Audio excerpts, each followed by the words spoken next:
If I tell you this, you'll think I'm lying.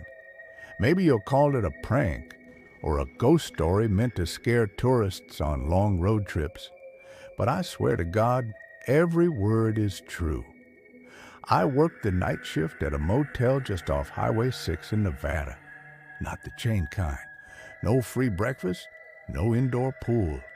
Just flickering neon, scratchy linens, and a Coke machine that swallowed your quarters. It was called the Desert Palms Inn, even though there were no palms for 50 miles. It was the kind of place truckers stopped at when they were too tired to make it to Reno. We had 13 rooms. I say had because the building isn't standing anymore. Insurance said it was an electrical fire. But I know better because I was there. Because I worked at the scariest motel in the state. And because I opened the door to room 115. The first thing you need to know is no one was supposed to rent 115. The manager, Mr. Holt, made that clear on my first night. "Don't touch the key, don't even look at the room," he said, his voice dry as dust. "If someone asks for it, tell them it's under repair." He gave me a ring of brass keys and circled the 115 tag with a red marker. "Don't lose this. If that key disappears, you disappear. You understand me?" I nodded, even though I didn't. It was just a room, right?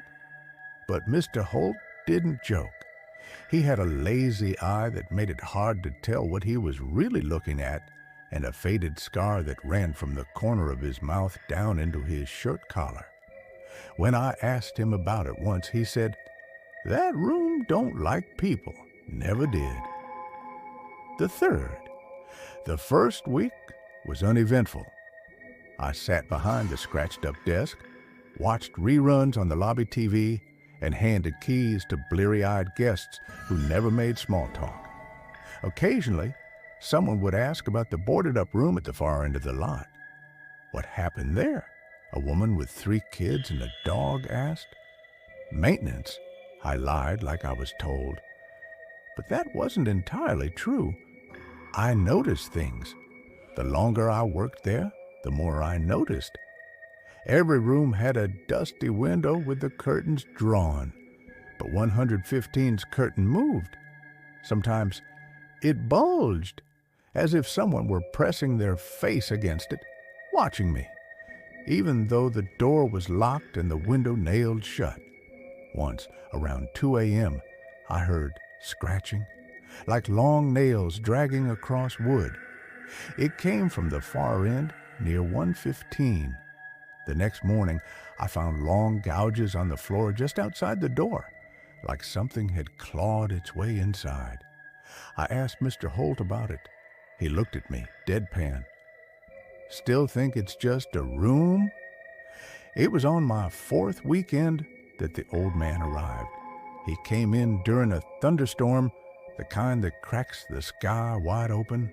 He was soaked, wearing a tattered trench coat and carrying a duffel bag that smelled like rotting leather. His skin looked wrong, grayish, like wax, eyes too pale. "I need a room," he said, voice barely more than a croak. "All we've got left is 114, I said, checking the logbook. He smiled, teeth like little stones. "I'll take 115. I paused. "That one's not available." He leaned in. The stench hit me, like mildew, copper, and something dead. "Give me yours on besh." I shook my head and reached for the panic button under the desk, but before I could press it, he did something I'll never forget. He opened his coat. Inside were dozens of hotel key tags from motels all across the country. Some were scorched, some had dried blood on them. All of them had a room number scratched out except for one, 115. "I collect them," he said, smiling wider, "all the cursed ones. I should have called the police, but I was frozen. The storm outside was louder now, rain hammering the tin roof like bullets. Something shifted in the hallway, a low groan like a pipe straining under pressure. The old man dropped a wad of bills on the counter. "You don't have to check me in," he whispered. "Just give me the key. I'll take care of it." And then the worst part. He already had the key. It was in his hand. The brass tag, 115. "I didn't give that to you." "It came to me," he said. He turned and walked toward the hallway, dragging that cursed bag behind him, the contents thumping against the floor like something alive inside. And like a coward, I let him go. That night, I stayed behind the desk with every light on, praying for dawn. At 3:17 a.m., the power cut out. Every bulb popped like glass cracking under pressure. The TV went black. The lobby clock stopped ticking. Then the screams started. Not one voice. Many. Male, female, childlike, guttural. Like dozens of throats all shrieking in unison. They came from 115. I ran outside, rain soaking me instantly. Lightning flashed, and for a split second, the window of 115 lit up. I saw shapes pressed against the glass, hands, faces, too many. And the old man was there, grinning wide, surrounded by them. Then the light was gone. I quit the next day. Mr. Holt didn't ask why. He just handed me an envelope of cash and said, "You made it longer than most." A week later, the Desert Palms Inn burned to the ground. The fire report said faulty wiring. But the body they found in the rubble? He wasn't burned. He was frozen solid, clutching the 115 key. They rebuilt the motel years later. New owners, new name. Sunset Gateway Lodge. But they kept the layout the same. Same parking lot, same room numbers, same room. I drove by once just to see. Room 115 had a "Do Not Disturb" sign on the door. It was swinging gently, even though there was no wind. 3 years later, I tried to put it behind me. After quitting the Desert Palms, I bounced between jobs, gas stations, warehouses, even a graveyard shift at a grocery store. Anything that kept me indoors at night. But no matter where I went, I kept dreaming about that room. I saw the window, the faces pressed to the glass, that damned key tag. Worse, I sometimes woke up with things missing. Personal things, my watch, my house keys. Once, a childhood photo disappeared off my nightstand. All was gone without a trace. And once, just once, something new appeared in their place. A motel matchbook. Sunset Gateway Lodge, room 115. Written in my own handwriting, except I didn't own a pen like that. The phone call. It was 2:44 a.m. when I got the call. I wasn't expecting anyone. I lived alone by then, a small basement apartment outside Sparks. The phone shouldn't have been ringing. I picked it up on the 5th ring. "Hello?" A whisper on the other end. "Why didn't you come back?" "What? He's still there." "Who is this?" "You left the door open, Thomas. You left it wide open." Click. The line went dead. I stared at the receiver until the dial tone bled into my ears. Then I noticed something new beside the phone. A key. Brass. Worn. The tag read, 115 returned to the motel I drove out that morning. I don't know why. Curiosity, maybe. Guilt. Something deeper. Something like compulsion. Like the key had whispered to me all night, daring me to come back. The Sunset Gateway Lodge looked modern now. New siding, smart lighting, freshly painted doors. But the layout was the same. I counted the rooms. 115 was still at the far end, still the darkest. There was no one at the front desk. A little bell sat on the counter untouched, dusty, as if no one had used it in years. Then I noticed the photo behind the counter, a staff photo, my photo, taken during my time at Desert Palms, but the caption read, "In loving memory of our staff, 2003. I started there in 2022. The return room 115 hadn't changed. Even the number plaque was older than the others, sun-faded and peeling, as if it refused to be updated. I walked to the door, key trembling in my hand. There was a smell, sharp and wet, like cold mold and rusted iron. I unlocked the door. It didn't creak, it groaned. A low, wet sound, like something moving on the other side. The air that hit me felt wrong, too still, too cold. I stepped inside, and time stopped. Inside 115. The room wasn't empty. It was full of people. At first I thought they were mannequins, perfectly still, lined up around the bed, dressed in tattered motel uniforms and guest clothes from different eras, the 60s, the 80s, early 2000s. Their eyes were open but clouded, frozen in place, unblinking. I recognized one of them, Mr. Holt. His hand still clutched a motel clipboard. The old man was there too, the collector. His mouth was stretched wide in a smile that hadn't aged, hadn't moved. They weren't alive, but they weren't dead either. It was like they had been paused, caught in the exact moment they entered the room.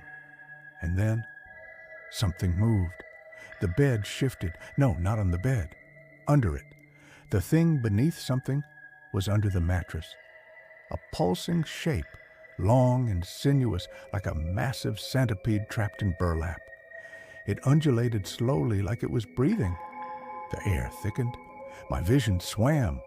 I wanted to run, but the door had shut behind me. The thing whispered, not in words exactly, but in meaning. A cold stream of thoughts that forced themselves into my head. They fed me. You left me hungry.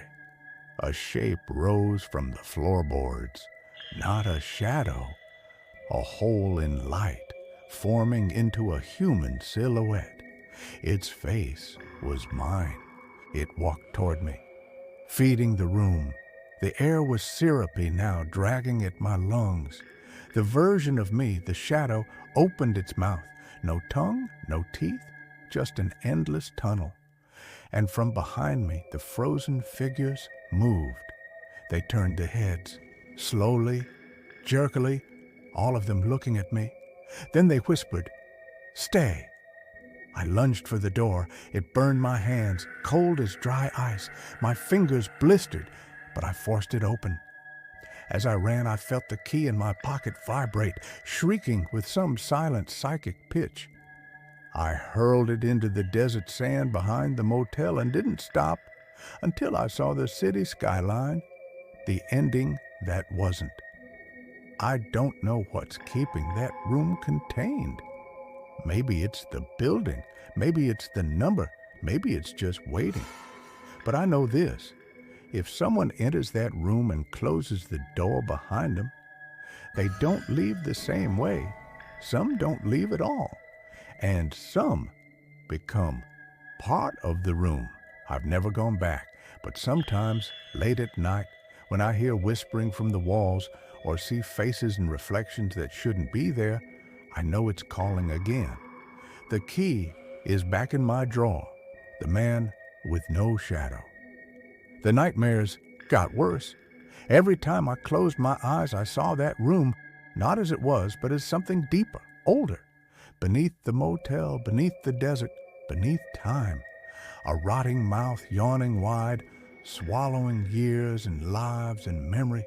And always in the center of the dream, the man with no shadow.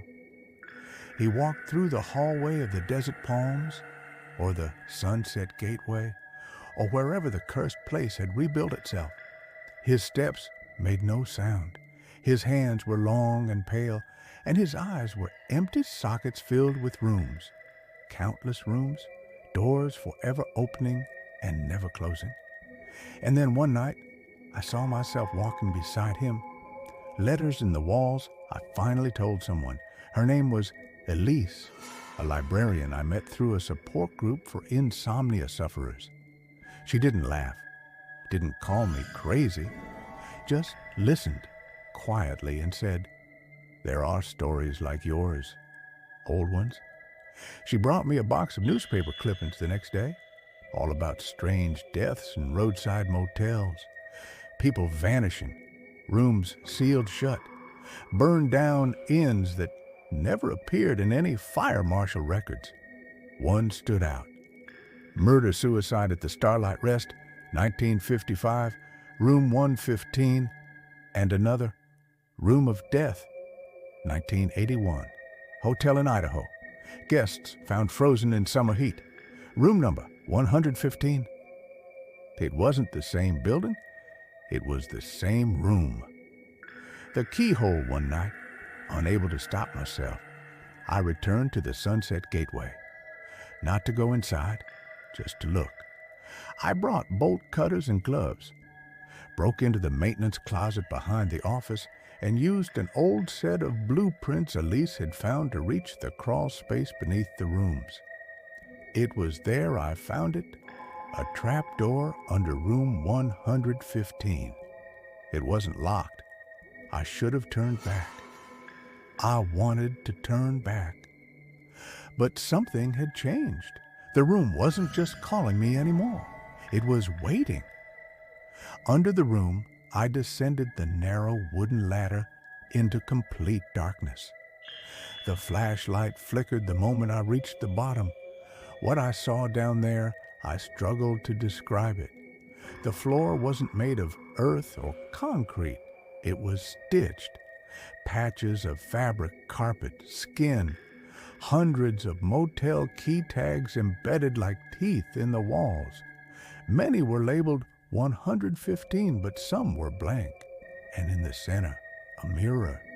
A full-length antique mirror ringed in black soot, standing upright with nothing to hold it.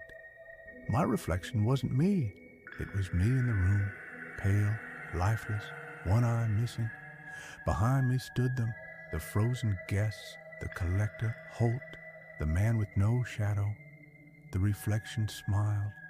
I did not. The collector returns. He stepped from the darkness like he'd never left it. Same trench coat, same leathery bag. "You came back," he said. "They always do." "What is this place?" He tilted his head. "It's a motel, of course. It just stays with you, like bad memories and mold." I pointed at the stitched walls. "What's under this?" He smiled. "History, hunger, a hole that should have stayed sealed." I backed away. "You knew I'd return." "I didn't need to know. The room knew." He held out a key. "One last night?" I took the key, not because I wanted to, but because I was too tired not to. When I opened the trap door to climb back up, everything had changed. I wasn't in a crawl space anymore. I was inside room 115, but older, dirtier, peeling wallpaper, black water dripping from the ceiling. The door behind me had vanished, and on the bed was Elise, pale, eyes wide open, breath shallow. She had followed me, somehow. "I'm sorry," she whispered. "I had to know. You were right." But the walls were already closing in. The room was feeding. The collector stepped beside me. "You understand now," he said. "This room doesn't want death. It wants memory, guilt, witness. That's why it keeps us." I dropped the key. "I won't become part of it." He nodded solemnly. "Then give it someone else." He handed me the bag. I opened it. Inside were dozens of items, jewelry, wallets, family photos, things left behind by those who had entered. Offerings. At the very bottom, a Polaroid of me, Elise, and the room behind us. The date? Tomorrow. I set the room ablaze, used gasoline, matches. The collector didn't stop me. He just sat on the edge of the bed, smiling as the fire took hold. "You'll never be free," he said, "but neither will you." As the flames climbed the walls, I carried Elise out. She was barely conscious, muttering fragments of phrases. No numbers, no door, just teeth. We made it to the road just as the building collapsed. The fire department said it was arson. They never found any bodies, but in the ashes, they found a key, unburned. Aftermath, Elise and I both tried to move on. We moved to different cities, different states. I got a job in a bookstore. She teaches folklore at a college, but we never speak of it, not aloud. Still, sometimes I wake to find a motel receipt on my nightstand, or Elise texts me a photo of a room with familiar wallpaper. One time, I opened my fridge and every item inside was labeled 115. The room doesn't die, it moves. The final entry. If you found this story, I beg you, never pick up an unlabeled motel key. Never stay in a place where the rooms skip from 114 to 116. Never open a door that looks older than the others. And if you ever hear a whisper through the keyhole that says, "Just one more night," run. Because once you go inside room 115, you never leave alone